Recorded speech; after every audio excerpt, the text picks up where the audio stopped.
এবছর গোটা দেশে অন্য বছরের তুলনায় মাহফিলের হার, এই ইসলামী প্রোগ্রামের হারগুলো মানে বরাবর কম না বেশি?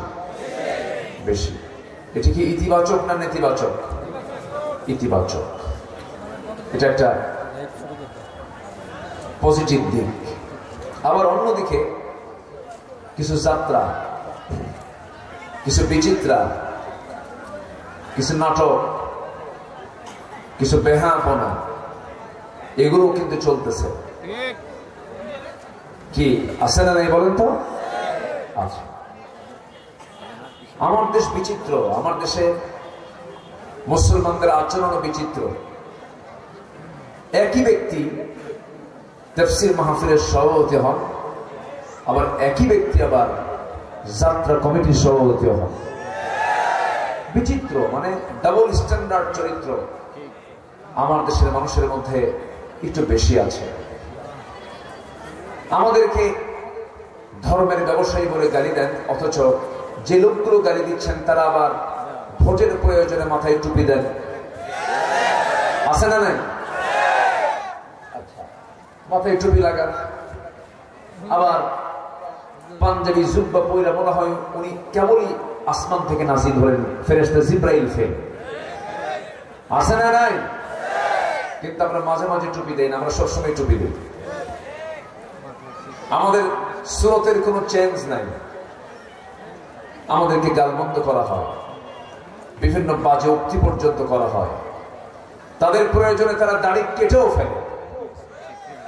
কি রাখা দাড়ি কেটে ফেলে, কিন্তু নবীর সুন্নাহ মনে করে যে দাড়ি রাখবে তার জীবন চলে যাবে, সে কখনো দাড়িতে হাত দেবে না, খুর লাগাবে না। সম্মানিত ভাইরা, আসুন আমরা সেই আয়াতের দিকে আস্তে আস্তে চলে যাচ্ছি। এই পৃথিবীতে বিবেকবান মানুষ কারা, আমাদের দৃষ্টিতে কারা, আর আল্লাহর দৃষ্টিতে কারা, এটাই হচ্ছে আজকে আমার আলোচনার সাবজেক্ট। উলুল আলবাব কারা, এই বিষয়ে আমি কিছু কথা বলতে চাচ্ছি। 9টা দিক যার মধ্যে পাওয়া যাবে সে হলো বিবেকবান। সে কি? মানে বিবেক আছে বলে বিবেচিত হবে, যার মধ্যে 9টা দিক, 9টা গুণ যার মধ্যে পাওয়া যাবে। এটা কি আমার কথা না আল্লাহর কথা? আল্লাহর কথা। আসুন ধীরে ধীরে সে আয়াতের দিকে চলে যাচ্ছি। মহান রব্বুল আলামিন বলেন, أفمن يعلم أنما أنزل إليك من ربك الحق كمن هو أعمى إنما يتذكر أولو الألباب الذين يوفون بعهد الله ولا ينقضون الميثاق والذين يصلون ما أمر الله به أن يوصل ويخشون ربهم ويخافون سوء الحساب والذين صبروا ابتغاء وجه ربهم وأقاموا الصلاة وأنفقوا مما رزقناهم سرا وعلانية ويدرؤون بالحسنة السيئة أولئك لهم عقبى الدار. جربنا الله أكبر. سورة الرعد. রাত মানে হলো বজ্রপাত। রাত মানে কি? বজ্রপাত। আকাশে বিজলি চমকায় না? বিজলি চমকায়, মেঘের ঘর্ষণে সেখানে একটি বিশাল আওয়াজও হয়, বজ্রপাত। এটাকে আরবিতে রাত বলা হয়। আল্লাহ পাক এই সূরাতে, এই সূরার নামকরণই করেছেন রাত নামে। সম্মানিত ভাইয়েরা, সম্মানিত বন্ধুগণ, কোরআন যে আল্লাহর পক্ষ থেকে নাজিল হওয়া কিতাব, এটাকে প্রমাণ করার জন্য, এই কোরআন যে পৃথিবীর মানুষের রচিত কিতাব নয়, এরকম অসংখ্য প্রমাণ কোরআনে আছে না নাই বলেন তো? আসতে বলবেন না, আছে না নাই? এই যে আমরা আকাশে মেঘ দেখি, এই মেঘ নিয়ে অনেক রহস্য। এই মেঘের বাস্তবতা নিয়ে আজ থেকে ১৫০০ বছর আগে কোন মানুষের পক্ষে এর কোন তথ্য বিশ্ববাসীকে দেওয়া কখনোই সম্ভব না, অসম্ভব ব্যাপার। অথচ আল্লাহ রাব্বুল আলামিন আজ থেকে ১৫০০ বছর আগে রাসূলকে তা দেখিয়ে দিয়েছেন, জানিয়ে দিয়েছেন। মেঘের কিন্তু ওজন আছে। এই মেঘ আল্লাহ পাক যদিও আকাশে ঝুলিয়ে রেখেছেন, কিন্তু টনকে টন, লক্ষ লক্ষ টন ওজন মেঘমালা। কিন্তু আশ্চর্যজনক বিষয় হলো এটাকে আমাদের মাথার উপরে ঝুলিয়ে রেখেছেন, শূন্যে রেখেছেন। তিনি আমার কে? আসতে বলবেন না, তিনি আমার কে? আল্লাহ পাক। মহান রব্বুল আলামিন বলেন, হুয়াল্লাযী ইউরীকুমুল বারকা খাওফান ওয়া তামআন ওয়া ইউনশিস সাহাবাস সিকাল। জোরে বলুন আল্লাহু আকবার, আরো জোরে বলুন আল্লাহু আকবার। তিনি সেই মহান সত্তা যিনি আকাশে মেঘমালাকে ঝুলন্ত করে রেখে দিয়েছেন। তিনি তো তোমার জন্য এগুলো করে দিয়েছেন। পানি চক্র, ওয়াটার সাইকেল দিয়েছেন কে? এই যে পানি চক্র, এই পানি চক্র পৃথিবীর কোন মানুষের পক্ষে সম্ভব নয়। কোন মানুষ এই পানি চক্র আবিষ্কার করতে পারবে না, এমন সিস্টেম তৈরি করতে পারবে না। এটা সম্পূর্ণ বান্দার জন্য সুন্দর করে দিয়েছেন তিনি আমার একমাত্র কে? জোরে বলুন কে? আল্লাহই পেরেছেন, আল্লাহই পারবেন। এটা বান্দার পক্ষে সম্ভব।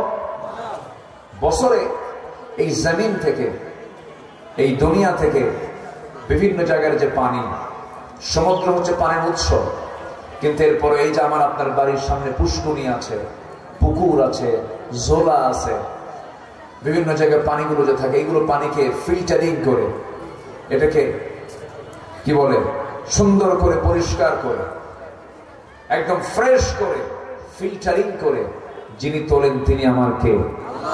আসতে বলেন, তিনি আমার কে? তার পরিমাণ কত জানেন? বছরে ৫১৩ ট্রিলিয়ন টন পানি আল্লাহ পাক এই জমিন থেকে আকাশে বৃষ্টির জন্য তোলেন। ৫১৩ ট্রিলিয়ন টন। বলুন তো, পৃথিবীর কোন ব্যবস্থাপনা, ধরুন ঢাকা ওয়াসা আছে, ঢাকা ওয়াসা আছে না? ঢাকা ওয়াসা আছে, এরকম করে বিভিন্ন পানি ডিপার্টমেন্ট, ঢাকার পানি উন্নয়ন বোর্ড আছে। তো যদি ৫১৩ ট্রিলিয়ন টন পানি উত্তোলনের জন্য যদি পৃথিবীর কোন ওয়াটার সাপ্লাই কোম্পানিকে যদি দেওয়া হতো, বলেন তো কিয়ামত পর্যন্ত কি ১ বছরের পানি এরকম করে ডিস্ট্রিবিউট করা সম্ভব? আসতে সম্ভব? সম্ভব না। আল্লাহু আকবার। যারা পানি ডিপার্টমেন্টে যারা গবেষণা করেন, চিন্তা করেন, চোখে কিন্তু আপনি পানি চলে আসে। আল্লাহ, তোমার কি ক্ষমতা, তোমার কি কুদরত। এবং বিকাদারিন বিমাইন বিকাদারিন, এবং সেই পানিটা যে আল্লাহ পাক তোলেন, অপরিমিত পানি তোলেন না, পরিমাণ মতোই পানি তোলেন। আবার কারণ বেশি পানি তুললে আবার বেশি পানি পড়লে কি হয়ে যাবে? বন্যা হয়ে যাবে।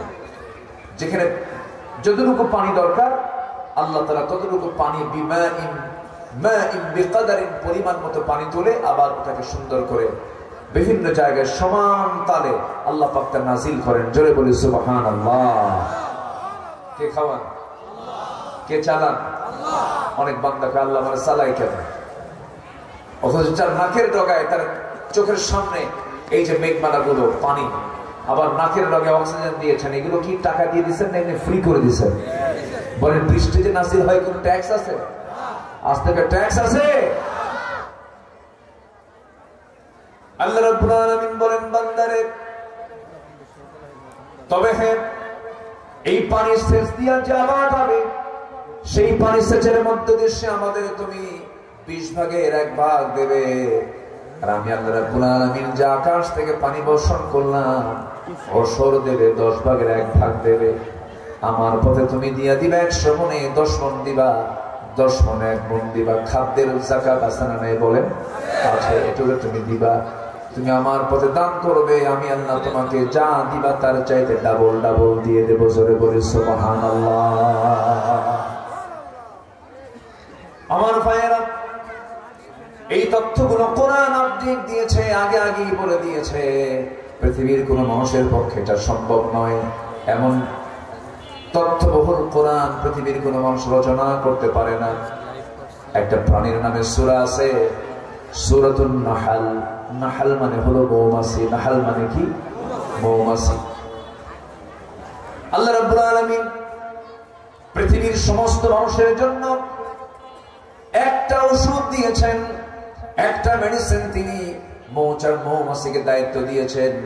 মৌমাছিকে বলছেন, মৌমাছি শোন, তুই এমন একটা ওষুধ বানাবি যে ওষুধের মধ্যে আমি আল্লাহ রাব্বুল আলামিন সমস্ত রোগের ঔষধ আমি তার মধ্যে রেখে দিয়েছি।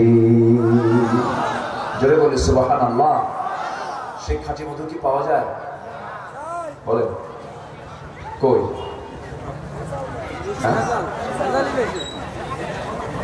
খাঁটি মধু থাকলে আমার দিয়ে দিন একটু।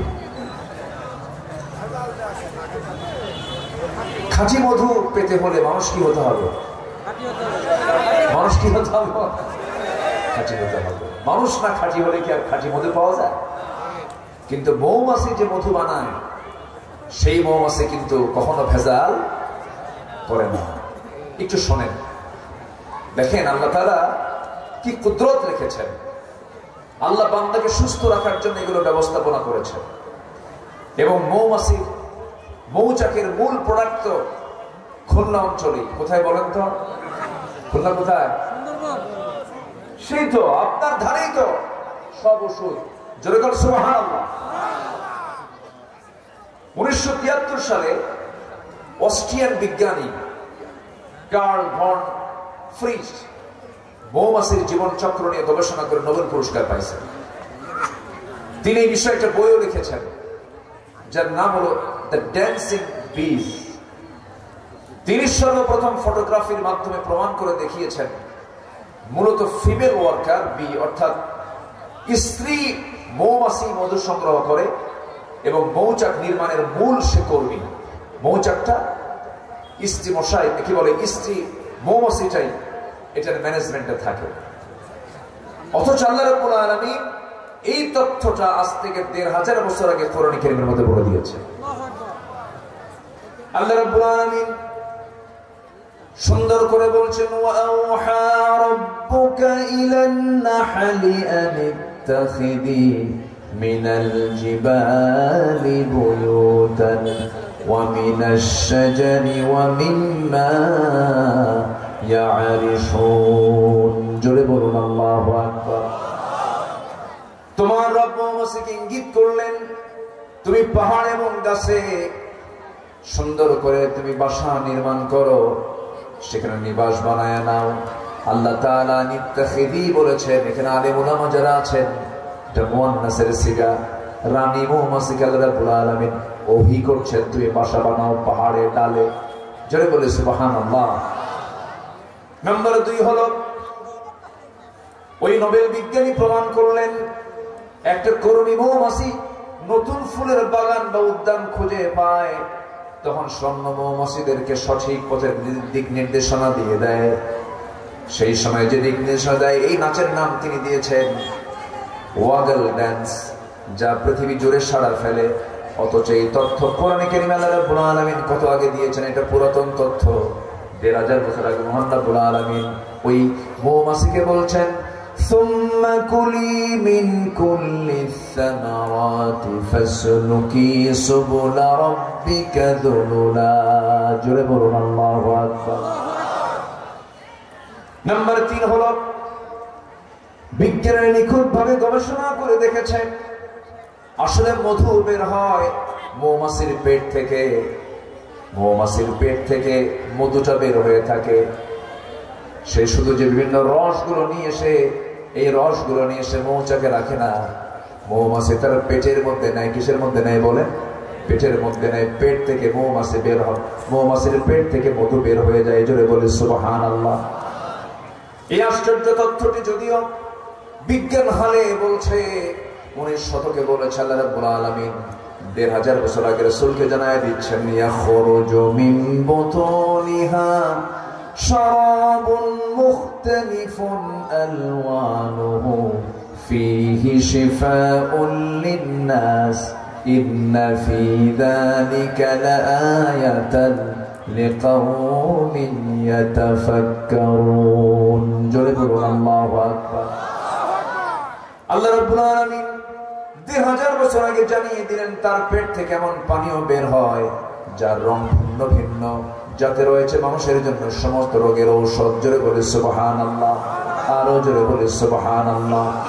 আমার ভাইয়েরা, এই মৌমাছি যে মধু বানায়, 1 পাউন্ড মধু বানাতে 550 মৌমাছিকে প্রায় 20 লাখ ফুলে ভ্রমণ করতে হয়।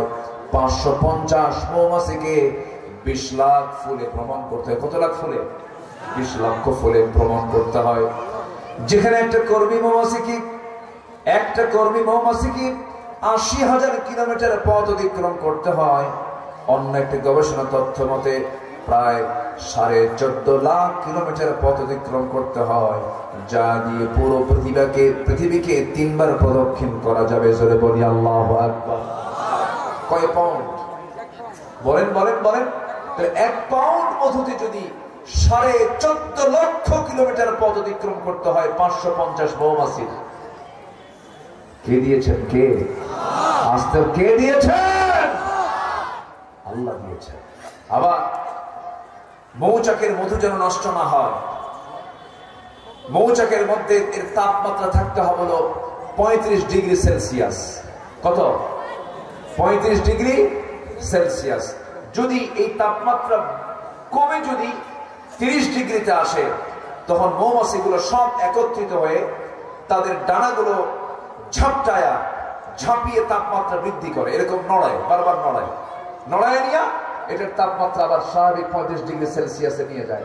আবার যদি 40 ডিগ্রি হয়ে যায়, যদি বেশি হয়ে যায়, তখন ওই পাখাটা উল্টা করে ঝাপটা দেয়, উল্টা করে, তখন এটা আবার 40 থেকে 35 ডিগ্রি সেলসিয়াস তাপমাত্রায় চলে আসে। কেউ তো সুবহানাল্লাহ বললেন না। আবার এই মৌচাকের মধ্যে কোনো মধু সংগ্রহকারী কর্মী মৌমাছি যখন ভিতরে ঢুকতে নেয়, ওর পায়ের ভিতরে যদি কোনো জার্ম থাকে, ওই দরজার মুখে থাকে পুলিশ মৌমাছি, মানে অ্যাডমিনিস্ট্রেশন সে চালায়, প্রশাসন চালায়। যদি কোনো মৌমাছি ঢুকতে নিয়ে কোনো জার্ম নিয়ে ঢোকে, ওই পুলিশ মৌমাছির একটা টিম একসঙ্গে অ্যাটাক করে কামড়ায়া ওকে মেরে ফেলে। বলে যে আল্লাহই দিয়েছেন এই মৌমাছির, এই মৌচাকের মধু যেন জার্ম না হয়, এই জন্য তোকে হত্যা করা হবে। একটু আসতে বলে সুবহানাল্লাহ। তাহলে মৌচাকের দরজায় পুলিশ রেখে দিলেন, মৌমাছির মধ্যে যেন মৌচাকের মধু যেন নষ্ট না হয়। আর বান্দা যায় কি করে? মধুর মধ্যে কি ঢুকায় দেয়? কি ঢুকায়? এদের কি করা দরকার বলেন তো? যদি আল্লাহ তাআলার প্রশাসনে যদি ওই মৌমাছিকে যদি অন্য মৌমাছি যারা পুলিশ কামড়ায় যদি মেরে ফেলে, খাদ্যের মধ্যে যারা ভেজাল দেয়, এদেরও ফাঁসির মঞ্চে ঝুলানো দরকার। ঠিক কিনা? যারা খাদ্যে ভেজাল দেয় তারা মানুষের শত্রু, মানবতার শত্রু। আমার দেশে আছে না নাই? তাহলে বলুন তো, কোরআন কি শুধু নামাজের কথা বলে? কোরআন কি শুধু নামাজের কথা বলে? একটা সূরা আছে, সূরাতুল হাদীদ। সূরাতুল হাদীদ মানে হচ্ছে লোহা। হাদীদ মানে কি? লোহা। লোহা নামে সূরা। এটা কেমন ধর্মীয় কিতাব যে এর মধ্যে আবার লোহা নামে সূরা থাকে? বিষয়টা কিন্তু এরকম। ধর্মীয় কিতাবের মধ্যে থাকবে নামাজের কথা, রোজার কথা, দান সদকার কথা, এগুলো থাকবে। লোহা কেন এখানে আসবে? দেখেন, আধুনিক বিজ্ঞান বলতেছে লোহার সৃষ্টি পৃথিবীতে নয়, লোহা এসেছে বহির্জগৎ থেকে, অর্থাৎ আকাশ থেকে। কারণ পৃথিবীর পরিবেশে লোহা উৎপাদনের জন্য অনুপযোগী। কেননা সূর্যের তাপমাত্রা লোহা উৎপাদনের জন্য যথেষ্ট নয়। সূর্যের কেন্দ্রের তাপমাত্রা হচ্ছে 15 মিলিয়ন ডিগ্রি সেলসিয়াস। সূর্যের কেন্দ্রের তাপমাত্রা হচ্ছে, সূর্যের মূল সেন্টারে এটার তাপমাত্রা হচ্ছে 15 মিলিয়ন ডিগ্রি সেলসিয়াস। আমরা কিন্তু 30-35 কায়েত হয়ে পড়ি, 40 কায়েত হয়ে পড়ি। আর সূর্যের আভ্যন্তরীণ তাপমাত্রা হচ্ছে 15 মিলিয়ন ডিগ্রি সেলসিয়াস। কেউ তো আল্লাহু আকবার বললেন না। সূর্যের পৃষ্ঠে অর্থাৎ ফটোস্ফিয়ারের তাপমাত্রা হচ্ছে 5.5 থেকে 6,000 ডিগ্রি সেলসিয়াস, অথচ লোহা উৎপাদনের জন্য আনুমানিক 5 বিলিয়ন ডিগ্রি সেলসিয়াস প্রয়োজন। বিজ্ঞানীদের ধারণা কোন সুপারনোভা বিস্ফোরণ থেকে এই লোহার আগমন ঘটতে পারে, অর্থাৎ আকাশ থেকে এই লোহাটা পৃথিবীতে এসেছে, এটা বিজ্ঞান অনুমান করছে। অথচ 1500 বছর আগে কোরআনে কারীম আল্লাহ তাআলা সূরা হাদীদ নাজিল করে বলছেন কোরআন আকাশ থেকে নাজিল হয়েছে। জোরে বলে সুবহানাল্লাহ। আল্লাহ রাব্বুল আলামিন বলেন وَأَنزَلْنَا الْحَدِيدَ فِيهِ بَأْسٌ شَدِيدٌ وَمَنَافِعُ لِلنَّاسِ। সূরাতুল হাদীদ আয়াত নাম্বার 25। আমি নাযিল করেছি লৌহ যাতে রয়েছে প্রচন্ড শক্তি, মানুষের জন্য বহুবিধ উপকার। ওয়ানজালনা, আলেম ওলামা জানাচ্ছেন ওয়ানজালনা মানে কোনো কিছু থেকে উপর থেকে পড়ে যাওয়া, আকাশ থেকে নাজিল করেছেন লোহা। তিনি আমার কে? আসতে বলবেন না, তিনি আমার কে? অবদান কার অবদান? এই পৃথিবীতে লোহা আবিষ্কারই হয় নাই, লোহা এসেছে আকাশ থেকে। আল্লাহু আকবার। মানুষ কি করেছে? মানুষ কিছুই করে না। আল্লাহর সৃষ্টি নিয়ে একটু নাড়াচাড়া করে। কি করে? একটা চাল বানাতে পারে, একটা চাল, 1 ফোঁটা পানি, 1 ফোঁটা পানি বানাতে পারে না, 1 ফোঁটা চাল বানাতে পারে না। কোন কুসু করছে মানুষ? হ্যাঁ, মানুষ কয়েছে অনেক কিছু করেছে। কি করেছে? একটা চাল বানাতে পারে নাই, 1 ফোঁটা পানি বানাতে পারে নাই। সব অবদান কার? আল্লাহ। সম্মানিত ভাইয়েরা, চোখ থেকে আপনি পানি বের হওয়ার কথা। আল্লাহ তাআলা কত মহান কুদরত, যা কিছু দেখি সব কার অবদান?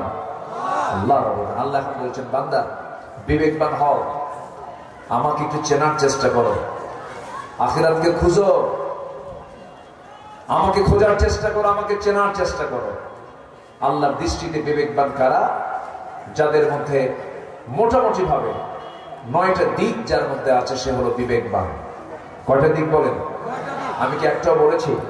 না। যে উঠলোকে ধরেন তো, ওই যে 2জন উঠছে, ধরেন তো একটু। আমি তো উঠতে দেবো না। আমি আসছি এখানে 8:30টায়। আমি আজকে বলছি যে আমার তাড়াতাড়ি উঠাবেন, দেরি করাবেন না, কিন্তু ওই একই কাহিনী বলতে বলতে বলতে বলতে আমার দেরি করায় ফেলে। কেউ উঠবেন না। আমি আজকে আলোচনার একটা কমপ্লিমেন্টসি টানবো সবাইকে নিয়ে। জোরে বলি ইনশাআল্লাহ। আমরা বিবেকহীন হব না বিবেকবান হব? বিবেকহীন না বিবেকবান? আল্লাহ নিজে সার্টিফিকেট দিচ্ছেন যার মধ্যে 9টা গুণ থাকবে সে বিবেকবান। আরবিতে তার নাম হচ্ছে উলুল আলবাব। বলুন উলুল আলবাব। বলেন উলুল আলবাব। আবার উলুল আলবাব, অর্থাৎ বিবেকবান। যার বিবেক ঠিক আছে তার জান্নাত ঠিক আছে, যার বিবেক নাই তার জান্নাত ঠিক নাই। কি কথা কি বোঝা গেল? যার ইংলিশ হচ্ছে কমন সেন্স, যার ইংরেজি কি? কমন সেন্স মানে বিবেক। এটা খাদ্য খাওয়া যাবে, এটা অখাদ্য খাওয়া যাবে। আচ্ছা বলেন তো, যে মদ খায় সেও কি জানে না যে মদ খেলে পরে আমার লিভার নষ্ট হয়? এরপরে কি করে? খায়। আচ্ছা চোর যে চুরি করে এটা কেউ কি ভালো মনে করে? আচ্ছা মুনাফিক যে মুনাফিকি করে এটাকে মুনাফিকি করে কি ভালো মনে করে? মুনাফিকি কিন্তু মুনাফিকি গালি দেয়, চোরও কিন্তু চোরকে গালি দেয়। যে জেনা করে সে কি মনে করে যে জেনা কাজটা ভালো? সে কিন্তু মনে মনে কিন্তু আসামি। কিন্তু এই যে একটা কমন সেন্স, এই যে একটা অনুভূতি ভিতরে কাজ করে, এটাই হচ্ছে বিবেক। বিবেক হচ্ছে পৃথিবীর সবচেয়ে বড় রাডার। এই বিবেক যদি কারোর মধ্যে খেলে সে কখনো জাহান্নামে যাবে না। আমরা বিবেকটাকে ঠিক রাখি। জোরে বলি ইনশাআল্লাহ। উলুল আলবাব কারা? নাম্বার 1 হলো আল্লাহ রাব্বুল আলামিন সুন্দর করে বলছেন, মনোযোগ দিয়ে শুনবেন। الذين يوفون بعهد الله ولا ينقضون الميثاق। নাম্বার 1 হলো যারা আল্লাহর সঙ্গে যে ওয়াদা, সে ওয়াদা যারা পূরণ করে। আল্লাহর সঙ্গে ওয়াদা কি করেছে সবার কম বেশি জানা আছে। আমার জন্ম কিন্তু এই দুনিয়াতে হয়েছে ভালো কথা, কিন্তু এই দুনিয়াতে আসার আগে আমরা কিন্তু 2টা জগৎ পাড়ি দিয়েছি। নাম্বার 1 পাড়ি দিয়েছি আমরা রূহের জগৎ পাড়ি দিয়েছি। রূহের জগতে আমরা যখন ছিলাম সব রূহগুলোকে আল্লাহ পাক একসঙ্গে রেখেছিলেন। সেই সময় আল্লাহ পাক আমাকে একটা বিষয়ে প্রশ্ন করেছিলেন। কোরআন বলছে আলাস্তু বিরাব্বিকা, আমি কি তোমার রব নই?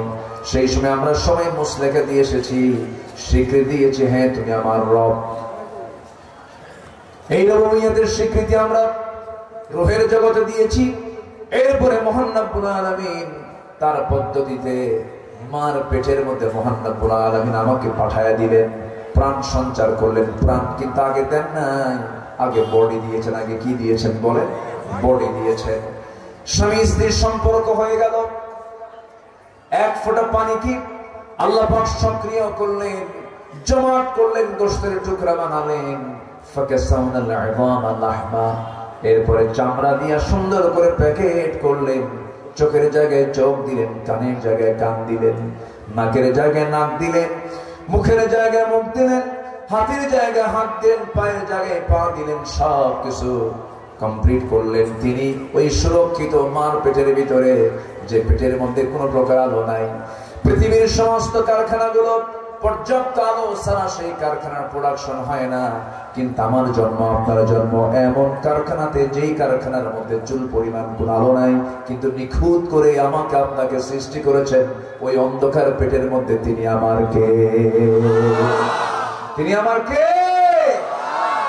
আল্লাহ আমাকে বানিয়েছেন, এত সুন্দর করে বানিয়েছেন।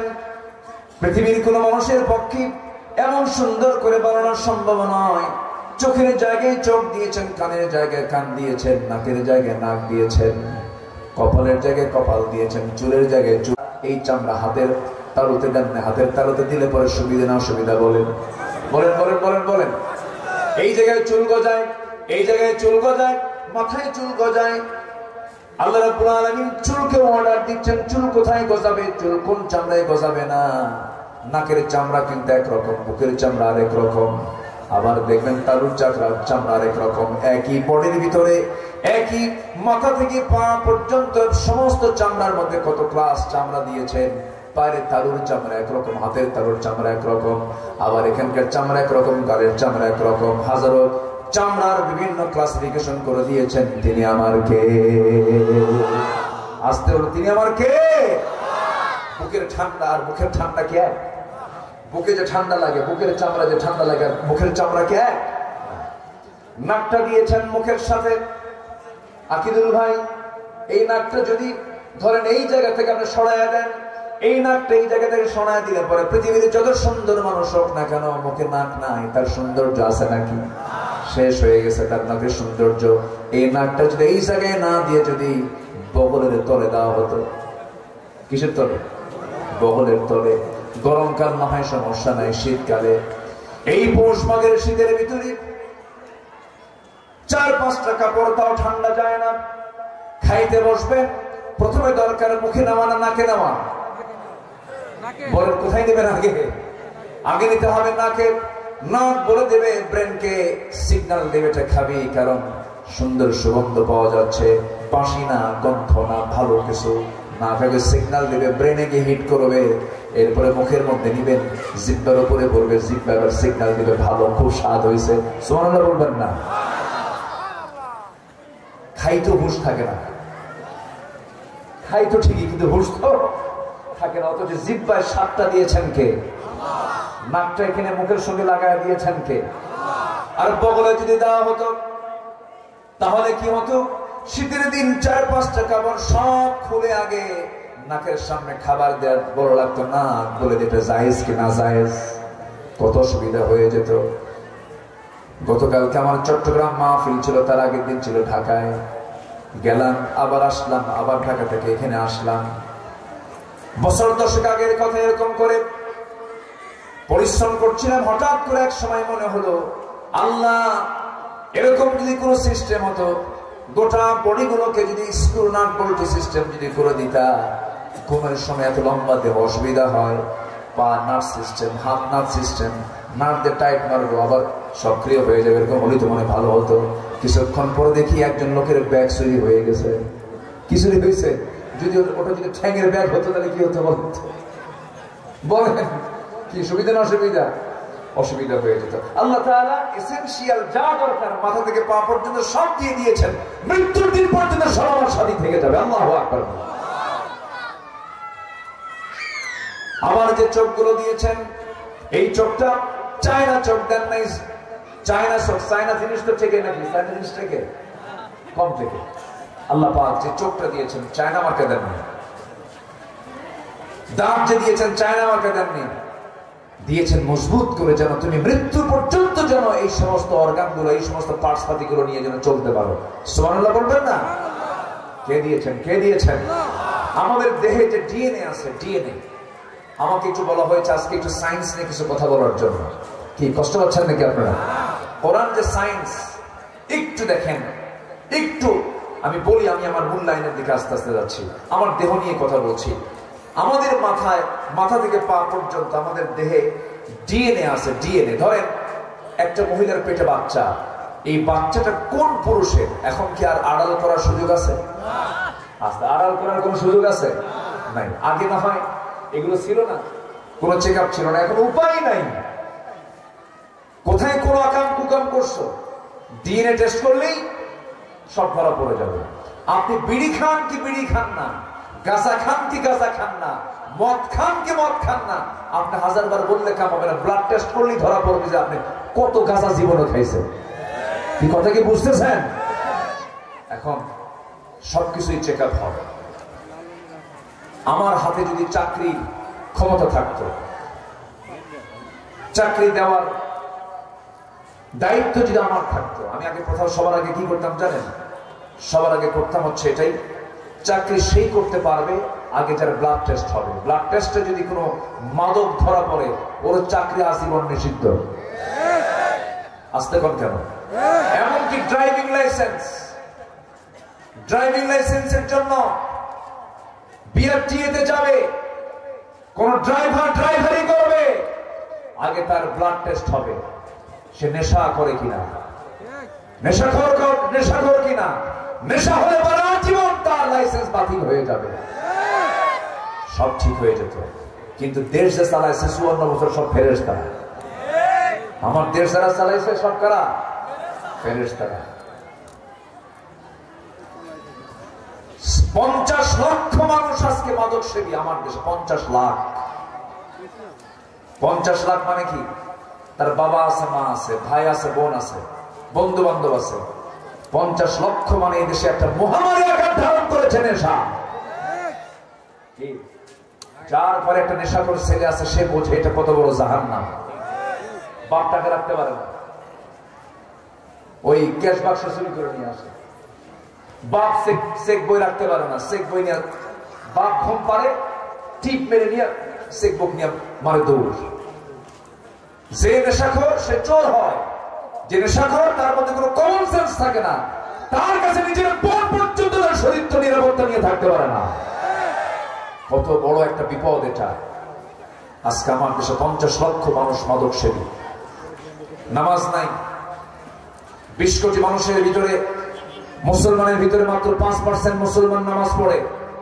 আজকে যদি এমন কন্ডিশন করত, এই রাষ্ট্রের প্রতিটি নাগরিক আযান হওয়ার সঙ্গে সঙ্গে চেয়ারম্যানের পেছনে মেম্বার নামাজ পড়বে, ওসির পেছনে দারোগা নামাজ পড়বে, এমপির পেছনে জনগণ নামাজ পড়বে, রাষ্ট্রপতির পিছনে সচিবরা নামাজ পড়বে, প্রত্যেকটা জায়গায় যদি নামাজের পরিবেশ তৈরি হতো, মদের ব্যাপারে যদি আইন পাস হতো, জিনার বিরুদ্ধে যদি আইন পাস হতো, এই দেশটা হয়ে যদি জান্নাতের টুকরা, দুর্নীতির কোনো গন্ধ থাকতো না। এমন দেশ সবাইকে চান? চান কারা কারা? হাত উঁচু করে দেখান মুসলমান।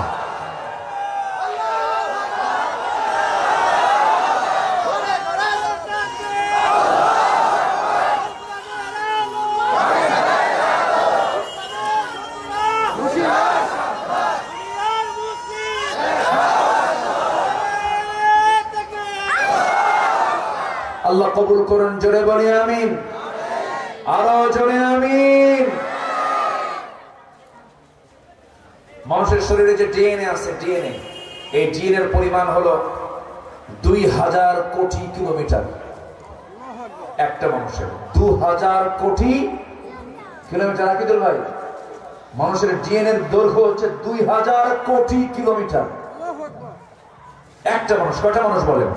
একটা। পৃথিবী থেকে সূর্য পর্যন্ত 50 বারেরও বেশি আসা যাওয়া করলে যে দূরত্ব হবে তার সমান হচ্ছে ডিএনএ এর ডিসটেন্স, ডিএনএ এর দৈর্ঘ্য। আল্লাহু আকবার। আমাদের দেহে যে কোষ, এই কোষের সংখ্যা হলো 37.2 ট্রিলিয়ন। সেন্সরি রিসেপ্টর আছে হলো 110 মিলিয়ন। লোহিত রক্তকণিকার বিসি এটা আছে হলো 30 ট্রিলিয়ন। শুধুমাত্র মস্তিষ্কের নিউরন সংখ্যা হলো 100 বিলিয়ন।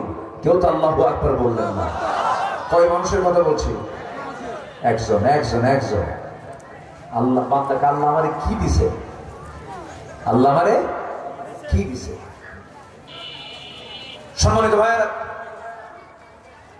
মানুষের দেহে যে ব্লাড ভেসেল আছে, রক্তের যে ভেসেল আছে, এটার দৈর্ঘ্য হচ্ছে 97,000 কিলোমিটার, যা 42 বিলিয়ন। আল্লাহু আকবার বলে।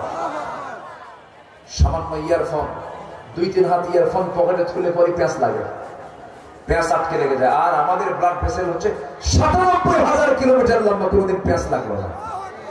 জোরে বলি সুবহানাল্লাহ, আরো জোরে বলি সুবহানাল্লাহ। কে দিয়েছেন? আল্লাহ। কে দিয়েছেন? আমাদের দেহে হাড়ের সংখ্যা হলো 206টা, পেশি সংখ্যা হলো 639টা, কিডনির সংখ্যা হলো 2টা। কিডনি একটা দিলেও চলতো, রিজার্ভ দিয়েছেন আরেকটা। সুবহানাল্লাহ। দুধদাঁতের সংখ্যা হলো 20টা, পাজের সংখ্যা হলো 12 জোড়া, হৃদয়ের চেম্বার সংখ্যা হলো 4টা। এরপরে মেরুদণ্ডের সংখ্যা হলো 33টা, মাঝারি কানের হাড়ের সংখ্যা হলো 6টা, মুখের যে হাড়ের সংখ্যা হলো 14টা, স্কাল মধ্যে হাড় সংখ্যা হলো 22টা, বুকে হাড় সংখ্যা হলো 25টা। এরপর অন্ত্রহাড় সংখ্যা হলো 6টা। আমার বন্ধুগণ, মানুষের বাহুতে পেশির সংখ্যা হলো 72টা, হৃদয়ের পাম্প হলো 2টা, বৃহত্তম অঙ্গ হলো চামড়া, বৃহত্তম গ্রন্থি হলো লিভার, ছোট কোষ হলো রক্তের কোষ, বৃহত্তম কোষ হলো ডিম বা সেল, ছোট হাড় হলো স্ট্যাপ, সর্বাধিক ধমনী হলো 12টা। আমাদের দেহে রক্তের একটি সমুদ্রের সমপরিমাণ লবণ রয়েছে। জোরে কই সুবহানাল্লাহ। আল্লাহ রাব্বুল আলামিন মাথা থেকে পা পর্যন্ত বান্দাকে নিজেই বলছেন। আল্লাহ রাব্বুল আলামিন বলছেন, বান্দা নিজেই তোমার নিজের দিকে তাকায় দেখো, কাউকে দেখা লাগবে না। আমাকে চেনার জন্য আমি তোমার মধ্যে সবকিছু দিয়ে দিয়েছি। ওয়াফি আনফুসিকুম আফালা তুবসিরুন। বান্দা তুমি তোমার নিজের দিকে তাকায় দেখো, আমি তোমাকে কত সুন্দর করে বানায় দিয়েছি। বান্দা, আমার নামে জিকিরটা করো, আমার শুকরিয়া আদায় করো, আমার সঙ্গে তুমি সখ্যতা করে তোলো, আমার সঙ্গে তুমি মহব্বত করে তোলো। ফজর যখন আজান হয়ে যাবে, যখন কোনো বান্দা ওই সময় যদি ঘুম থেকে উঠতে পারে, শয়তান তাকে ওয়াসওয়াসা দিতে পারে না। শয়তান প্রত্যেক রাত্রিতে এসে বান্দার শিওরে ফজরের একটু আগ দিয়ে যে সময় তাহাজ্জুদের সময়, সেই সময় শয়তান এসে প্রত্যেক বান্দার শিওরে বসে 3টা গিট মারে। কয়টা গিট মারে বলেন? গিট মারা বোঝেন তো? গিট কাকে বলে? এলাকায় কি বলে? গিরা। ওই যে মানে দড়ি দিয়ে যে বাঁধে, কি বলে? গিরা মারে। হ্যাঁ, গিরা তো, এটাও গিরা। এটা গিরা না? এটাও গিরা। গিট দেওয়া মানে বাঁধন দেওয়া, বাঁধন। শয়তান করে কি? প্রত্যেক রাতে শেষ রাতে এসে 3টা বাঁধন, 3টা গিট বান্দাকে মেরে দিয়ে সে আবার ওয়াজও করে। তার ওয়াজটা হলো আলাইকা লাইলুন তাবিল, আলাইকা লাইলুন তাবিল। ও বান্দা, তোমার রাত বড় লম্বা, ঘুমাও ঘুমাও, তোমার রাত বড় লম্বা। আজান হয়ে যায়, বান্দা ওঠে না। কিন্তু ওই সময় ওই 3টা গিট যদি কেউ ছুটাতে চাই, রাসূল পরামর্শ দিলেন 3টা কাজ করলে পরে শয়তানের গিট 3টাই ছুটে যায়। নাম্বার 1 হলো, বান্দা যদি ওই সময় গা ঝাড়া দিয়া আলহামদুলিল্লাহিল্লাযী আহইয়ানা বা'দামা মাতানা ওয়া ইলাইহিন নুশুর, যদি বান্দা যদি এই দোয়া পড়ে যদি বিছনা থেকে উঠে, পেটটাকে যদি বিছনা থেকে সরা দিয়ে বসে পড়ে, তার একটা ওই বাঁধনটা ছুটে যায়, একটা গিট ছুটে যায়। আবার যখন সে ওযু বানায় নামাজের নিয়তে, ওযুর মধ্য দিয়ে 2টা গিট তার ছুটে গেল। যখন সে হেঁটে হেঁটে মসজিদের দিকে রওনা দিয়ে যখন নামাজটা শুরু করে দিল, সূরা ফাতিহা যখন পড়লো, তার 3 নাম্বার গিটটাও ছুটে গেল। 24 ঘন্টা বাকি সময়টা শয়তান তার কাছে আসার আর সাহস পায় না। জোরে কোন সুবহানাল্লাহ।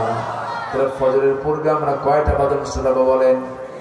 কয়টা গিট ছুটাবো বলেন? এই 3টা গিট বেঁধে দেয় কে? কে বেঁধে দেয়? সবাই আজকে থেকে 3টা গিট কি ছুটাতে রাজি আছি? ফজর পড়বেন কারা কারা একটু হাত তুলে দেখান দেখি। জোরে বলি আল্লাহ, আরো জোরে বলি আল্লাহ।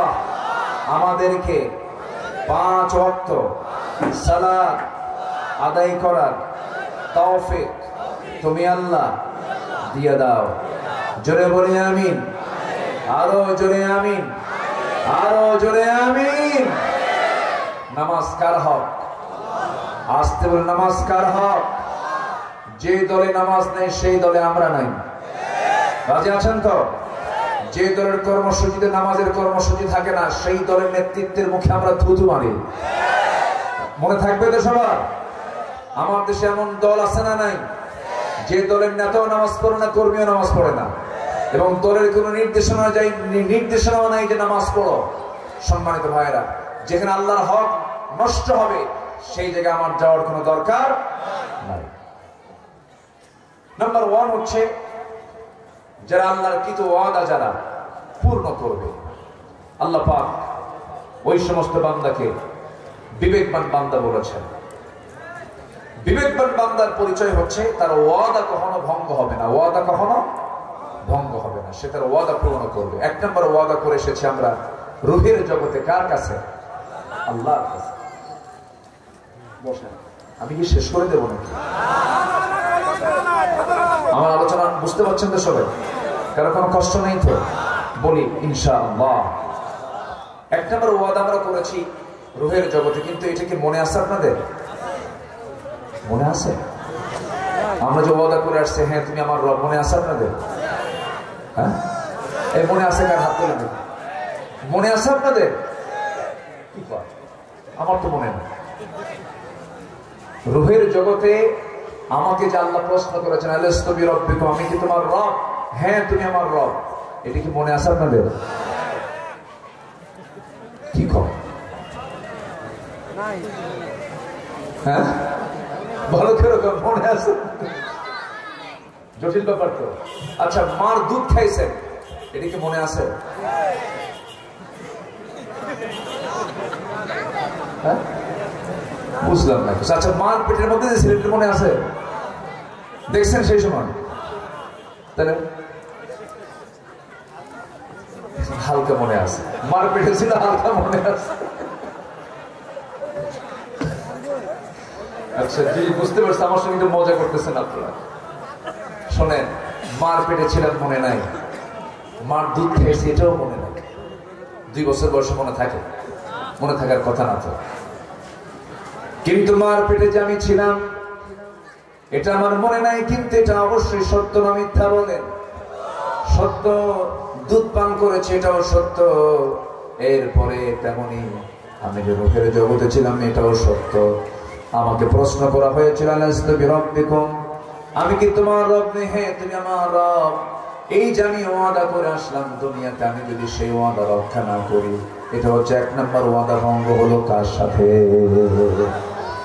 আল্লাহর সঙ্গে যারা ওয়াদা ভঙ্গ করবে তারা হলো বিবেকহীন। এই দুনিয়া এমনি এমনি হয় নাই। এই দুনিয়াটা একজন সৃষ্টি করেছেন, তিনি আমার কে বলেন? আল্লাহ। তিনি সৃষ্টি করেছেন, এত সুন্দর করে আকাশ বানিয়েছেন, এত সুন্দর করে জমিন সৃষ্টি করেছেন। দুজন ইলাহ হলে পরে লা ফাসাদাতা, গন্ডগোল লেগে যেত।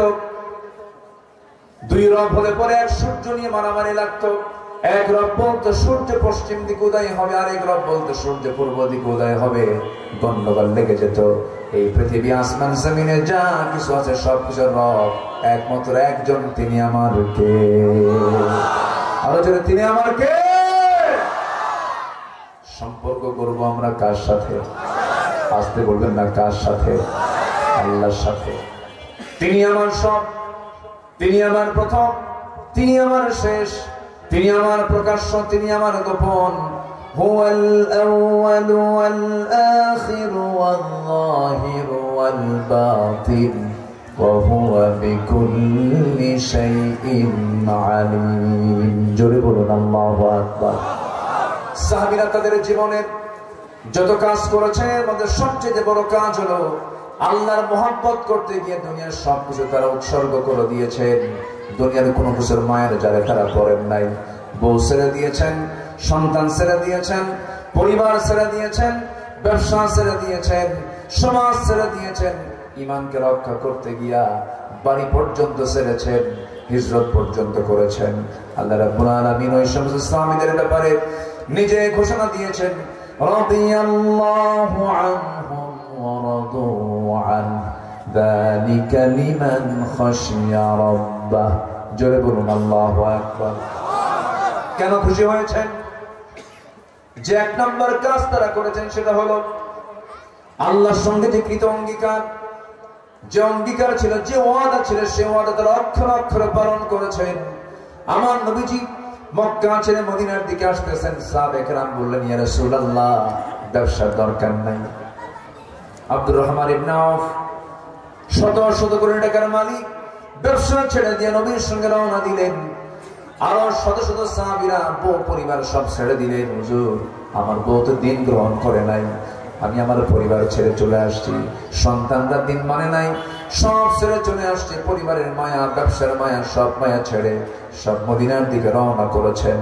আমার নবীজি যখন মদিনায় হিজরত করে এসেছেন, একটা দম্পতি ছিল। সেই দম্পতি হলো আবু সালমা এবং উম্মে সালমা। এই দম্পতি দারুণ মিল ছিল, সুখের সংসার ছিল। রাসূল যখন মক্কা থেকে মদিনায় হিজরত করলেন, হিজরতের কথা শোনা মাত্রই আবু সালমা উম্মে সালমা দুজন মিলেই বলছেন, চলো আমরা দুজন মিলে রওনা দেই মদিনার দিকে। হঠাৎ করে সংবাদ যখন পরিবারের কাছে যখন চলে গেল, উম্মে সালমা বাবা উম্মে সালমাকে স্বামীর কাছ থেকে জোরপূর্বক নিয়ে চলে গেল। আবার আবু সালমার ভাইরা, তার বড় একটা ছেলে ছিল, ছোট্ট ছেলে, সেই ছোট্ট ছেলেটাকে তারা নিয়ে চলে গেল জোরপূর্বক। আবু সালমা মুসকি মুসকি হাসি মেরে বলছেন, আল্লাহর সঙ্গে যে ওয়াদা করেছে সেই ওয়াদা তো কখনো ভঙ্গ করতে পারবো না। আল্লাযীনা ইউফুনা বিআহদিল্লাহ, আল্লাহর সঙ্গে ওয়াদা ভঙ্গ করা যাবে না। আমার সন্তান তোমরা ছিনিয়ে নিয়ে যাও, আমার বউকে তোমরা জোরপূর্বক রেখে দিয়েছো, রেখে দাও। দুনিয়ার সব দরবার ছাড়বো, কিন্তু আমি আমার আল্লাহ এবং নবীজির দরবার আমি কখনো ছাড়বো না। হিজরত করলেন, মক্কা থেকে একাই রওনা করলেন। দুনিয়ার সব মোহ ছেড়ে দিয়া, স্ত্রী পরিবার পরিজন সবকিছু ছেড়ে দিয়া রওনা দিয়েছেন। মদিনায় পৌঁছে গেলেন। উম্মে সালমাকে আটকে রাখলো তার বাপ মা। 9টা মাস 10টা মাস চলে গেল, একটা বছরও প্রায় চলে গেল। উম্মে সালমা স্বামীর কথা মনে হয়ে গেছে। সন্তানকে লুকায়া, সন্তানকে চোখের ফাঁকি দিয়ে সন্তানকে সঙ্গে করে নিয়ে কোন এক রাতের আধারে তিনি রওনা দিয়েছেন। রওনা দিয়ে মদিনা পর্যন্ত পৌঁছে গেছেন। সহি বর্ণনা, মদিনায় যখন পৌঁছে গেছেন, মদিনার মসজিদ থেকে আজান শুরু হয়ে গেছে। সাইয়েদনা বেলাল আজান দিয়েছেন। নামাজ শেষ হয়েছে, ফজরের নামাজ দায়িত্ব পালন করেছেন আমার নবীজি, মওদের দায়িত্ব পালন করেছেন। নামাজ শেষ হওয়া মাত্র একটা ঘোষণা আসলো, সালাতু আলাল মাইয়িত, একটা মৃত্যুর নামাজ হবে, মৃত্যুর জানাজা হবে। একটা মৃত ব্যক্তি ইন্তেকাল, একজন ব্যক্তির ইন্তেকাল হয়েছে, মৃত ব্যক্তির জানাজা শুরু হবে। সেই মৃত ব্যক্তির নামটা বলে ফেললেন, আবু সালমা আজকে দুনিয়া থেকে বিদায় নিয়েছেন। এই সংবাদ যখন উম্মে সালমার কানে যখন চলে গেছে, উম্মে সালমা শুনলেন, কিন্তু অস্বস্তি হলেন না, অস্থির চিত্ততা দেখালেন না। বুকে তার প্রচন্ড কষ্ট হচ্ছিল। হারে একটা বছর দেখি না আমার স্বামীর সঙ্গে দেখা করার জন্য মদিনা পর্যন্ত আসলাম, অথচ আজকে সে ইন্তেকাল করলো, আজকে সে দুনিয়া থেকে বিদায় হলো। বারবার তিনি ইন্না লিল্লাহ বলছেন, বারবার ইন্না লিল্লাহ বলছেন, চিৎকার করে আফসোস করছেন না, বিলাপ করছেন না, মাতম করছেন না। কারণ মানুষ যখন মারা যায়, মাতম করাটা হালাল না হারাম? আজকে মাতম করাটা হালাল না হারাম? মাতম করা মানে আল্লাহর প্রতি নারাজ হয়ে যাওয়া। আপনার বাবা ইন্তেকাল করেছেন, বলবেন ইন্না লিল্লাহ। মা ইন্তেকাল করেছেন, বলবেন ইন্না লিল্লাহ। ছেলে ইন্তেকাল করেছেন, বলবেন ইন্না লিল্লাহ। মেয়ে ইন্তেকাল করেছেন, বলবেন ইন্না লিল্লাহ। বাবা ইন্তেকাল করেছেন, বলবেন ইন্না লিল্লাহ। যদি আপনি বুকে শুধু মাতম করেন, মাটি থাবড়ান, জিহ্বা কামড়ান, চিৎকার করেন, বিভিন্ন কথাগুলো বলেন, কারণ ওই বান্দার মৃত্যুর ফয়সালা কারো থেকে হয় না, মৃত্যুর ফয়সালা হয় একমাত্র কার পক্ষ থেকে। এই জন্য বলতে হবে ইন্না লিল্লাহ। বলেন ইন্না। ক্ষণ জন্মা, আহারে কেমনে বললো, আহারে ওই জায়গায় না গেলেও হতো, আহারে কেমন করে দুনিয়া থেকে বিদায় হলো, এমন করে বলা মানে আল্লাহর নারাজ হয়ে যাওয়া, আল্লাহ পাক নারাজ হয়ে যাওয়া। এই সমস্ত কথাগুলো উম্মে সালমা কিচ্ছু বললেন না, শুধু বলছেন ইন্না লিল্লাহ ইন্না লিল্লাহ ইন্না লিল্লাহ। আমার স্বামী চলে গেছে, আফসোস করছেন না, শুধু ইন্না লিল্লাহ বলছেন, দোয়া করছেন তার জন্য, আল্লাহ তুমি আমার স্বামীটাকে উত্তম জান্নাত দিয়ে দাও। এইদিকে আমার নবীর কানে সংবাদ চলে গেল, হুজুর আবু সালমাকে আমরা হারিয়েছি। উম্মে সালমা তো মদিনায় চলে এসেছে, তার স্বামী দুনিয়া থেকে বিদায় নিয়েছেন। রাসূল বলছেন উম্মে সালমার সামনে আমাকে নিয়ে চলো। তিনি গেলেন, এতিম একটা ছোট্ট সন্তান তার কোলে। রাসূল কেঁদে কেঁদে বলছেন উম্মে সালমা টেনশন করো কেন, আমার অনেক সাহাবী আছে, বিয়ের বন্দোবস্ত হয়ে যাবে, আর তোমার সন্তানটার ব্যাপারে কোনো টেনশন নাই, তোমার সন্তানের দেখাশোনার দায়িত্ব আমি রাসূল নিজের কাঁধে উঠায়া নিলাম। আমার নবীজি কোনো শিশুকে দেখলে পরেই অস্থির হয়ে যেতেন। ঈদের দিন আমার নবীজি এক বাচ্চাকে কাঁদতে কাঁদতে বেকারার অবস্থায় দেখতে পেলেন, সন্তানটাকে চট করে কোলের মধ্যে উঠায় নিলেন, গায়ে কাপড় চোপড় তেমন নাই, সোজা ঘরের মধ্যে ঢুকে গিয়ে বলছেন আয়েশা দেখো কত বড় মেহমান নিয়ে এসেছি, কত বড় আমাদের সম্পদ নিয়ে এসেছি। এই যে আয়েশা দেখো সেই যে সন্তান, সন্তানের কান্না থামে না। রাসূল বলছেন সন্তান রে কাঁদো কেন, তোমার কোনো টেনশন নাই, তোমার বাপ নাই মা নাই, আজকের থেকে এই যে আয়েশা এটা তোমার মা, আর তোমার সামনে রাসূল যে দাঁড়ায় আছেন এই ব্যক্তিটা তোমার আব্বা। জোরে কোন সুবহানাল্লাহ। সঙ্গে সঙ্গে উম্মে সালমার সন্তান রেখে কোলের মধ্যে নিয়ে বলছেন এই সন্তানকে আমি দেখবো। উম্মে সালমা টেনশন করো না, বিয়ের বন্দোবস্ত হয়ে যাবে। উম্মে সালমা বলছেন ইয়া রাসূলুল্লাহ, এই জাগতিক জীবনে আমার বিশ্বাস আমার স্বামীর চাইতে উত্তম কোন পুরুষ এই দুনিয়াতে দ্বিতীয়টা নাই, আসলেই নাই।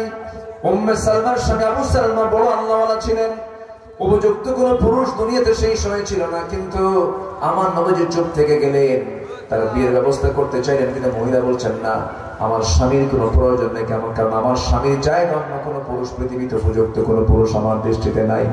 আমার নবীজি চুপ থেকে গেলেন, কিচ্ছু বললেন না, কিন্তু মহিলার মুখ থেকে শুধু বের হয়েছে ইন্না লিল্লাহ। আল্লাহ পাক তার ধৈর্যের প্রতি খুশি হয়ে ইন্না লিল্লাহ বলার কারণে তার ধৈর্যের প্রতি আল্লাহ রাব্বুল আলামিন খুশি হয়ে রাসূলকে জানান দিয়ে দিলেন, হে রাসূল কোনো চিন্তা করবেন না, উম্মে সালমার জন্য পৃথিবীতে একজন পুরুষ উপযুক্ত, সেটা হচ্ছেন আপনি বিশ্বনবী মুহাম্মদ সাল্লাল্লাহু আলাইহি সাল্লাম। জোরে বলে সুবহানাল্লাহ, আল্লাহু আকবার বলেন। সন্তুষ্ট থাকবো কার উপরে? আসতে বলবেন না, কার উপরে? আল্লাহর উপরে সন্তুষ্ট চিত্ততা নিয়ে থাকতে হবে, কখনো মন খারাপ করা যাবে না। যা করেন কার ফয়সালা? আসতে বলবেন না, কার ফয়সালা? ওয়াদা ভঙ্গ করবো না। এক নাম্বার কার সঙ্গে ওয়াদা? আসতে বলবেন কার সঙ্গে ওয়াদা? আল্লাহ আমাকে বলেছেন 5 ওয়াক্ত সালাত আদায় করো, আমাকে কয় ওয়াক্ত সালাত আদায় করতে হবে? 5 ওয়াক্ত। সবাই কি পড়তে রাজি আছেন? 5 ওয়াক্ত নামাজ পড়বেন কারা কারা? একটু হাত তুলে দেখান দেখি।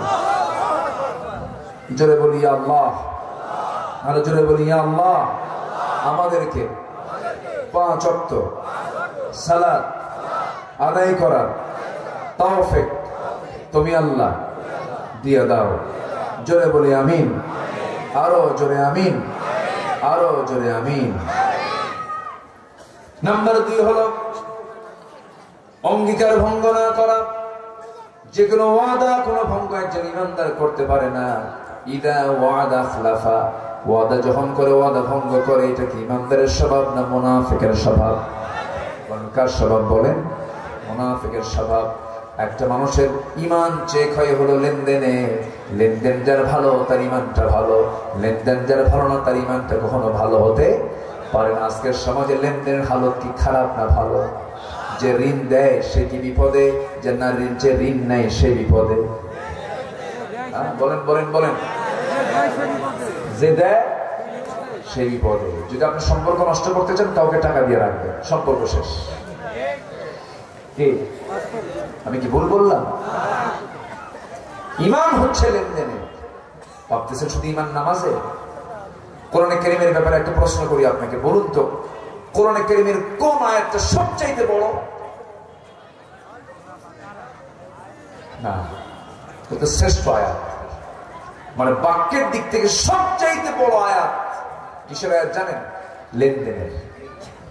বলুন কিসের আয়াত বলেন? লেনদেনের। সবচেয়ে বড় আয়াত ওটা, সবচেয়ে লম্বা, মানে মানে অনেক বড় আকারে বড় যে আয়াতটা, সবচেয়ে বড় সেটা হচ্ছে লেনদেন সম্পর্কিত আয়াত। আল্লাহ রাব্বুল আলামিন বলেন, ইয়া আইয়ুহাল্লাযীনা আমানু ইযা তাদায়ানতুম বিদাইনিন ইলা আজালিন মুসাম্মান ফাকতুবু। জোরে বলুন আল্লাহু আকবার। তোমরা যখন কোনো লেনদেন করতে যাবে, মৌখিক কোনো কিছু সিদ্ধান্ত নেবে না, তোমরা লিখিত করবে। ফাকতুবু, যখন তোমরা লেনদেন করতে যাবে সেই সময় তোমরা লিখিত করে দিবা। পরামর্শটা কার? পরামর্শ কার? যেন শয়তান যেন কোনো ওয়াসওয়াসা না দিতে পারে। তাহলে লেনদেন কি ইমানের অংশ নয়? আসলে লেনদেন কি ইমানের অংশ নয়? এখানে ওয়াদা ভঙ্গ আছে কিনা বলেন? ওয়াদা ভঙ্গ আছে। ভাই আমি তোমাকে অমুক দিন টাকাটা দিয়ে দেবো, তুমি আমাকে কিছু টাকা দাও। অমুক দিন দেয় না, তারপরে যায় সেই দিনও দেয় না, তারপরে দিন সেই দিনও দেয় না। 4-5 বার ঘোরার পর যে টাকা পায়, যে টাকা পাবে, একদিন ধমকের শুনি বলে ফেললো, ভাই তুমি কি আমাকে সত্যি টাকা দিবে না? জবাবে বলে, তুমি কি আমার কথার মেজাজের টের পাও না? মানে ওসে দেবে না, এরকম করে বুঝাচ্ছে। রাগের ঠেলায় যে টাকা পায়, যে ঋণ দাতা, রাগের ঠেলায় বলে, ও আল্লাহ তোমার নামের কসম করে বলতেছে এই লোকের কাছে আর জীবনে টাকা চাবো না, হাসরে তোর থেকে টাকা তুলে নেব। জবাবে ঋণ গ্রহীতা বলে, লম্বা ডেট পাইলাম। কি ডেট পাইলাম? লম্বা ডেট পাইলাম। তাহলে বলেন, আজকের সমাজে যে লোকটার ভিতরে যখন দেখবেন যে তার লেনদেনের সমস্যা, তার ইমানের সমস্যা আছে না নাই? ইমানদারের লেনদেনে কখনো সমস্যা হবে না। কারণ ইমানদার জানে 1 পয়সা ঋণ করে যদি কেউ মারা যায়, কিয়ামতের দিন তাকে আল্লাহ পাক আটকায় ফেলবেন, তার শাহাদাত পর্যন্ত বানচাল হয়ে যাবে। শাহাদাত, রক্ত দিয়ে জীবন দিয়ে শহীদ হয়েছিল, তার শাহাদাত পর্যন্ত ক্যান্সেল হবে শুধু ঋণ রেখে গেলে, লেনদেন ভুল করে গেলে। এই জন্য রাসূল করিম সাল্লাল্লাহু আলাইহি ওয়াসাল্লাম তিনি প্রত্যেক রাত্রিতে যখন শুয়ে পড়তেন, তার বালিশের নিচে তিনি ওসিয়ত রাখতেন, হিসাব ক্লিয়ার রাখতেন, হিসাব ক্লিয়ার রাখতেন। এবং বলেছেন, তখন যখন তোমার সকাল পাবে, সন্ধ্যার অপেক্ষা করবে না।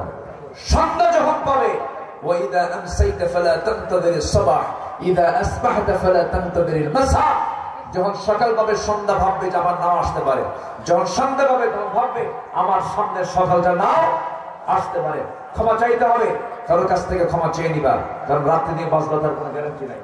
ঋণ রেখেছ, ঋণটা শোধ করে শুয়ে পড়ো, কারণ তুমি আগামীকাল মারা যাবে, মারা যেতেও পারো, তোমার সন্তান তোমার ঋণ শোধ করবে না। কথাগুলো মনে হয় বেশি কড়া বলে ফেলতেছে, বেশি কড়া বলে ফেলতেছে।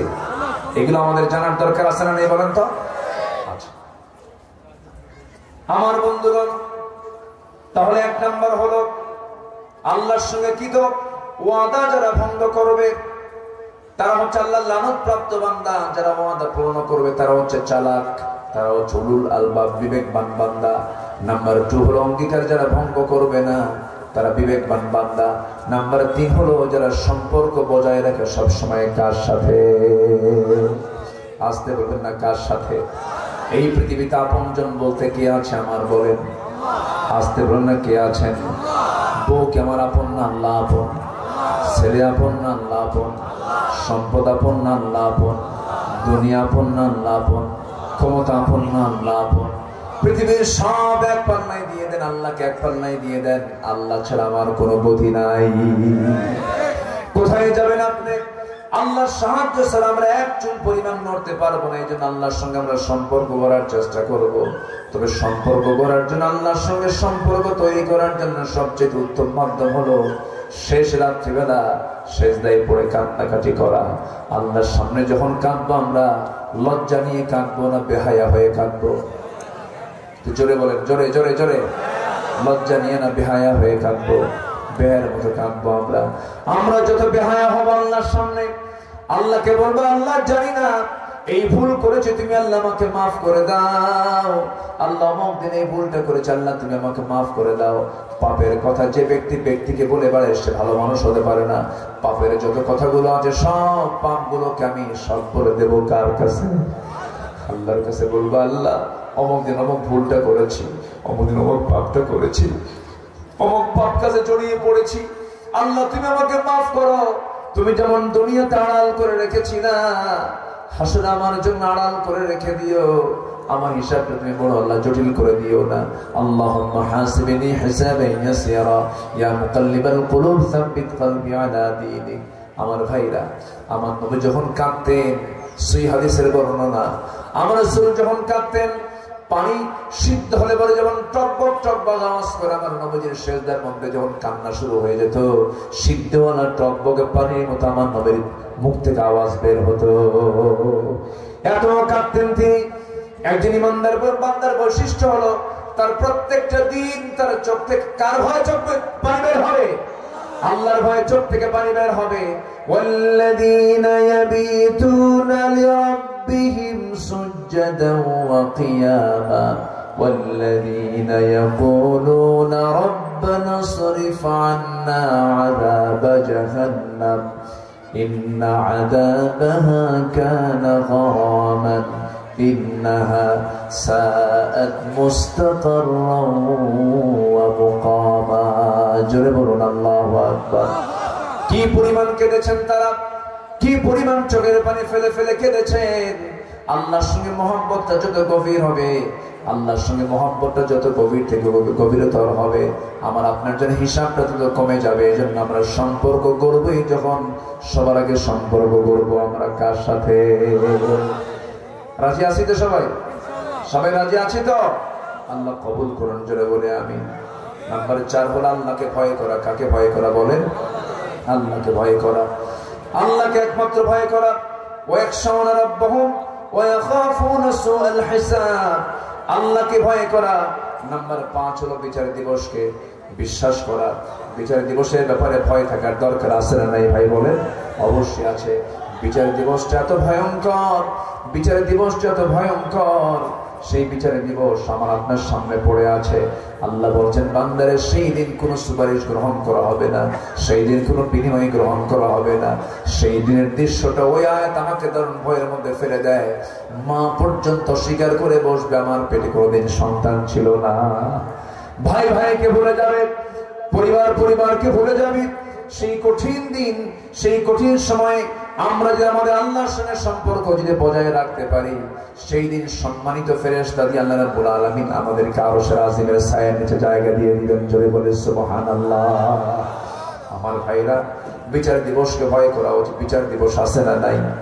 আসতে বলবেন না আছে না নাই? বিচার করবেন কে? আহকামুল হাকিমিন কে? বিচারপতির বিচারপতি তিনি আমার কে?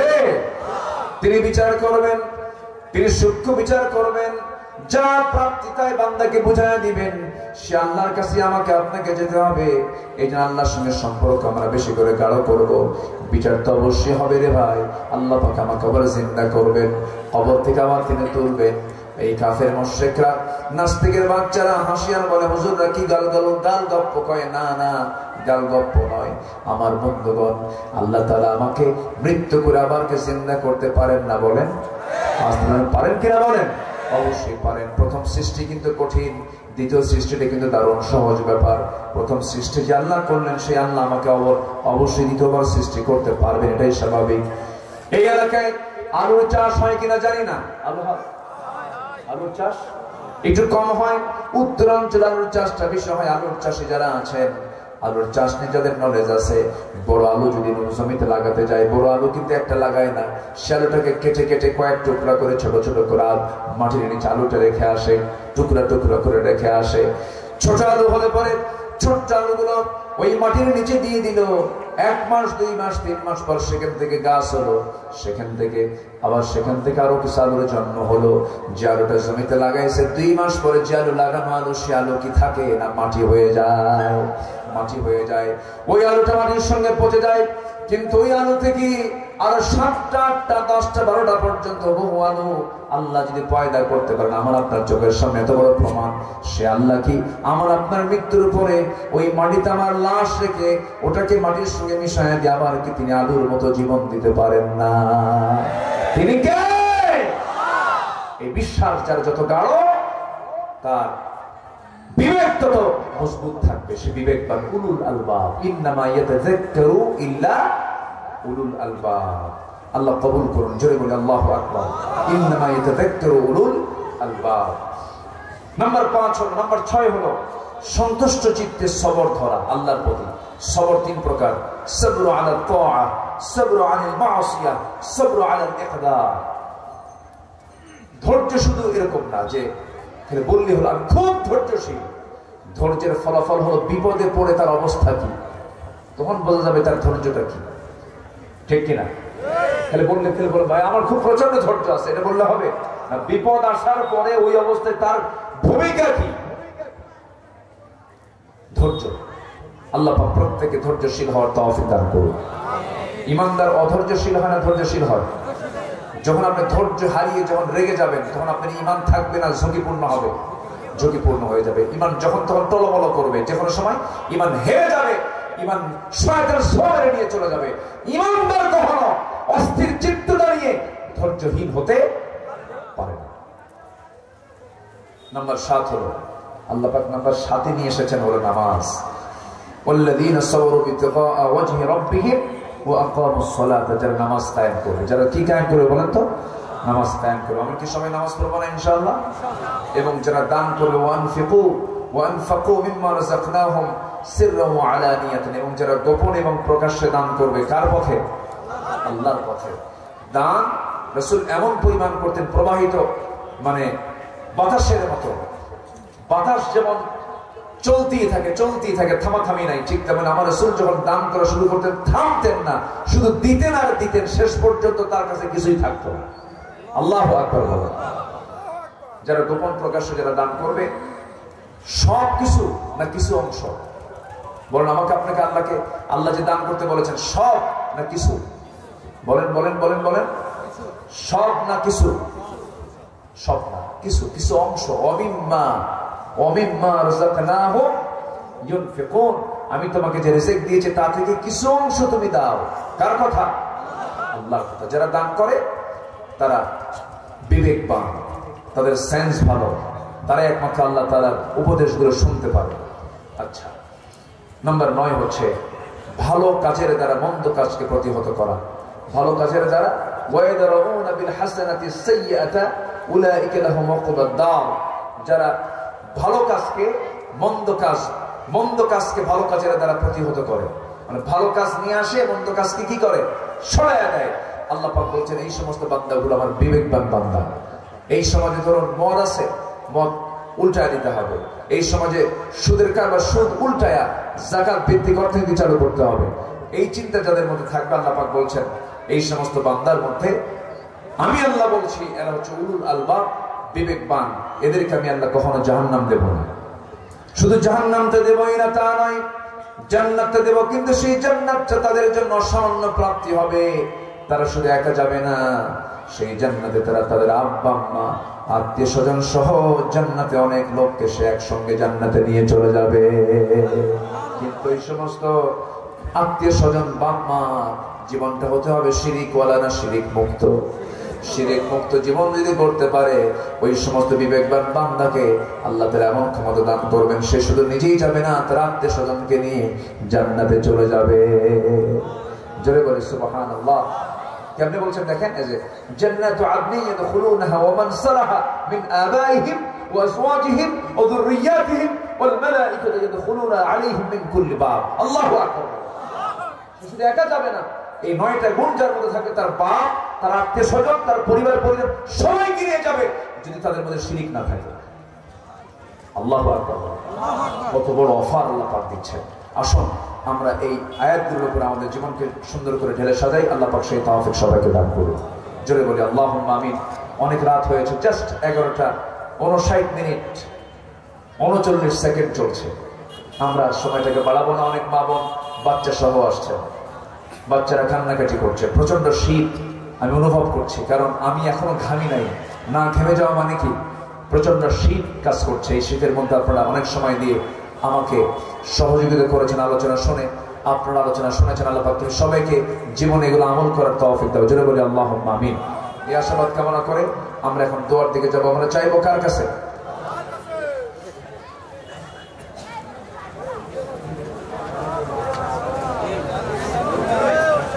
জি আমি তো যেতে বলি না, আমরা দোয়া করি একসাথে, একসাথে দোয়া করে যাই। আব্বা আম্মা আত্মীয় স্বজন সবাই অনেকের দুনিয়া থেকে বিদায় নিয়েছেন, আমরা সবার জি জি আমরা সবাইকে নিয়ে আমরা একসঙ্গে দোয়া করে এরপর আমরা এখান থেকে বিদায় নেবো। জোরে বলি ইনশাআল্লাহ। অনেকে গজল শুনতে চেয়েছেন না? আচ্ছা দেখা যাক। জি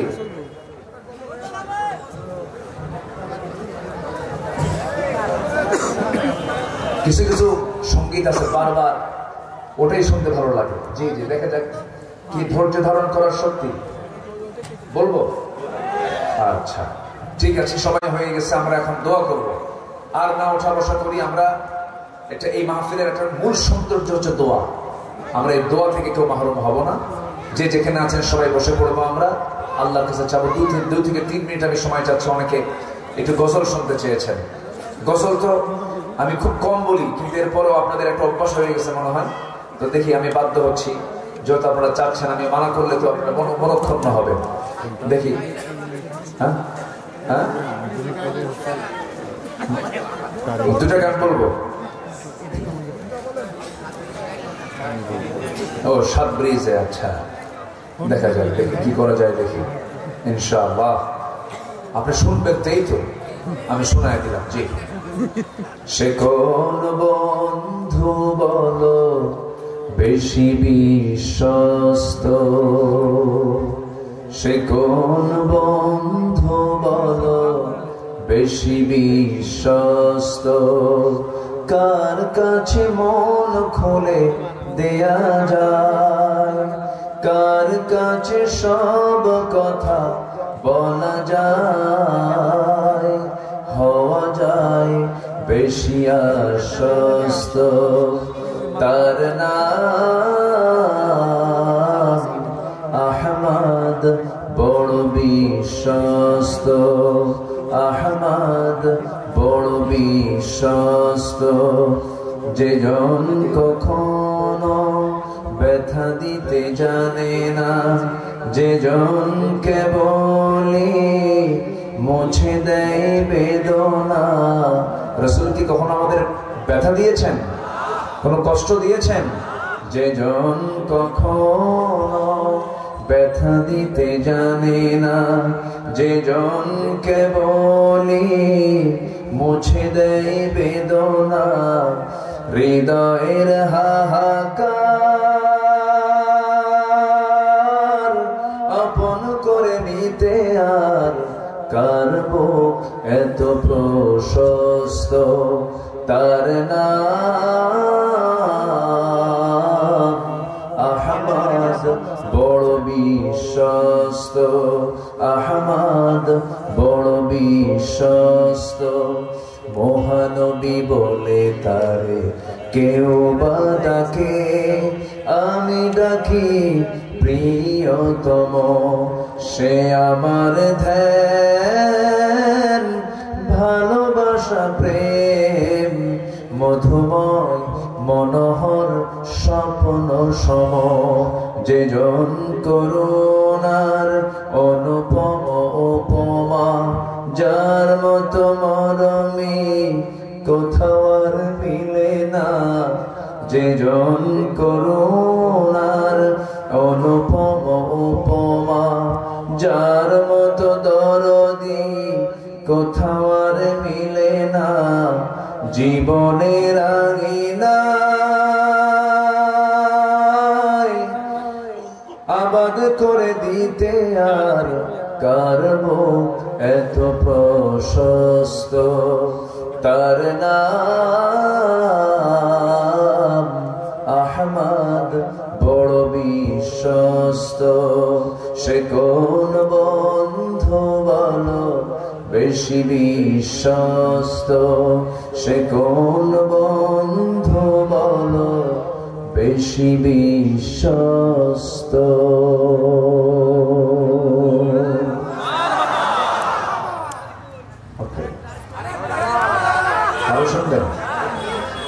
রসূল আমার ভালোবাসা, রসূল আমার আলো আশা, রসূল আমার প্রেম বিরহের মূল আলোচনা। রসূল আমার কাজে কর্মে অনুপ্রেরণা রাসূল আমার ভালোবাসা যখন দারুণ দুঃখ নামে আমার জীবন জোড়ে বিপদ আপদ মুসিবতে মরি পড়ে পড়ে তখন তোমার শৈশব কৈশোর যোগাই সান্ত্বনা রাসূল আমার কাজে কর্মে অনুপ্রেরণা রাসূল আমার ভালোবাসা কত রকম রাজার নীতি প্রজার নীতি দেখলাম দুঃখ হয় দুঃখ ছাড়া আর কিছু না পেলাম কত রকম রাজার নীতি প্রজার নীতি দেখলাম দুঃখ হয় দুঃখ ছাড়া আর কিছু না পেলাম তাই তো শুধু মনে পড়ে সোনার মদিনা রাসূল আমার কাজে কর্মে অনুপ্রেরণা রাসূল আমার ভালোবাসা নেতার মতো নেতা যখন পাই না কোথাও খোঁজে কাঁদে শুধু কাঁদে হায়রে এই দুটি চোখ বুঝে তখন তোমার স্মরণ আমায় দেয় যে সান্ত্বনা রাসূল আমার কাজে কর্মে অনুপ্রেরণা রাসূল আমার ভালোবাসা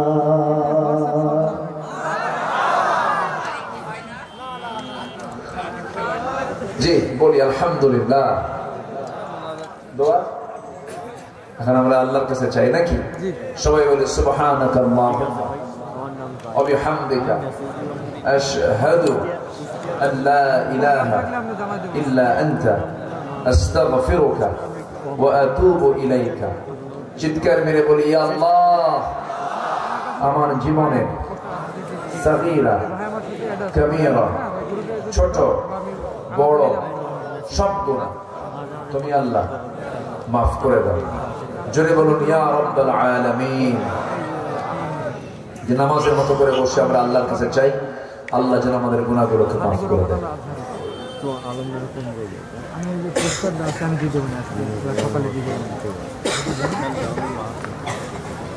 দোয়া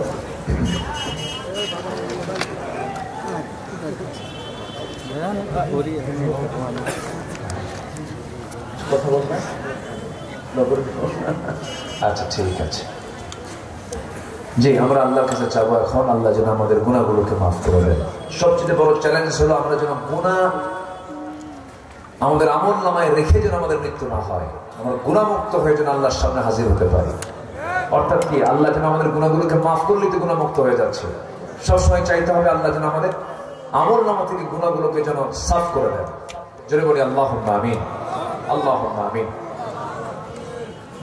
ربنا ظلمنا أنفسنا وإن لم تغفر لنا وترحمنا لنكونن من الخاسرين ربنا لا تزغ قلوبنا بعد إذ هديتنا وهب لنا من لدنك رحمة إنك أنت الوهاب গভীরা নিঝুম রাত জীবন রাত্রিতে হাজারো মুসলমান নরনারী নিয়ে তোমার বান্দাগুলোকে নিয়ে গুনার বোঝা মাথায় নিয়ে কাঙ্গাল ফিকারির মতো দুটো হাত পেতেছে আল্লাহ গুনার দিকে নজর দিও না বান্দা মনে করে তামাম জিন্দেগীর সমস্ত গুনাহগুলোকে মেহেরবানি করে মাফ করে দাও জনম দুঃখিনী মা যারা চলে গেলেন জিন্দেগীর গুনাহগুলো মাফ করো কবরগুলোকে জান্নাতের টুকরা বানায়া দাও ও আল্লাহ অনেক আলোচনা শেষ করে বাড়ি ফিরে যাব বউ দেখবো, ছেলে দেখবো, মেয়ে দেখবো, আত্মীয় স্বজন দেখবো, কিন্তু মার ঘরে মাকে পাবো না রে, বাবার ঘরে বাবাকে পাবো না। সে আব্বা আম্মার জন্য দোয়া করি, কবরস্থ যারা হলেন জিন্দেগির গুনাহগুলো মাফ করে দাও, কবরগুলোকে জান্নাতের টুকরা বানাইয়া দাও। আব্বা আম্মার জন্য কি দোয়া তাও শিখায় দিয়েছ, দিলটা থেকে, মন থেকে, হাত একটু উঁচু করে, চক্ষুটা বন্ধ করে আল্লাহর শিখানো দোয়া পড়ে আমার সঙ্গে আওয়াজ দিয়ে দিয়ে সবাই বলুন, রব্বিরহামহুমা কামা রব্বায়ানি সগীরা।